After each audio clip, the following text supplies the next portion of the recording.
রাধারানী বঙ্কিমচন্দ্র চট্টোপাধ্যায় রচিত। মাহেশের রথ দেখতে গিয়েছিল একটি বালিকা, তার নাম ছিল রাধারানী। তার 11 বছর বয়সও পূর্ণ হয়নি।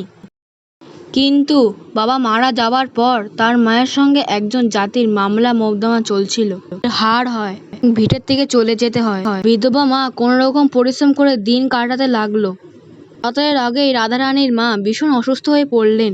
ফলে যে পরিশ্রমে তারা দিন চলতো তারও আর চলল না। মায়ের অসুস্থ, রথের দিন বেশিভাবে বাড়ল। ফলে তার ওষুধ ও পথ্যের জন্য প্রয়োজন হলো। উপায় না দেখে রাধারানী মালা গাঁথতে শুরু করলো বন ফুলের। রাধারানী মার সুস্থ হওয়ার জন্য ওষুধ ছিল প্রয়োজন।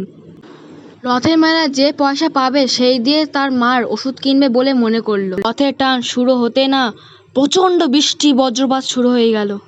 বেচারি রাধারানী কাঁদতে কাঁদতে বাড়ি ফিরল। রাধারানী একটা মালাও বিক্রি হলো না।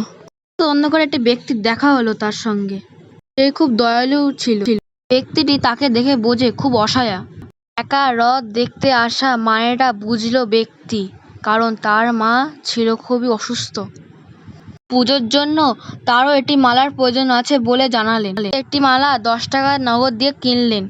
পয়সা কি নোট সেটা বুঝলো না। তার জামা কাপড় ছিল ভিজে চপচপে। সে ফাও অবহেলায় মেলায় গিয়েছিল। ঘরে ফিরে আলো জ্বালিয়ে দেখলো পয়সা নেই। মালার দাম হিসেবে সেই ব্যক্তি তাকে টাকাই দিয়েছে। দুঃখ দেখে এটি করেছেন সে। ব্যক্তিদের তাদের জন্য শান্তিপুরি কাপড় পাঠিয়েছে। সকালে উঠোন ঝাড় দিতে গিয়ে দেখে এটা কাগজ। তার মাকে গিয়ে দেখায় এবং তার মা দেখে অবাক। সিঁড়ি অনেক টাকা ছিল। তারা সেই ব্যক্তিকে খুব খোঁজে কিন্তু পেল না। টাকাটি তুলে রাখে সেই ব্যক্তির জন্য। গরিব হতে পারে কিন্তু লোভী ছিল না।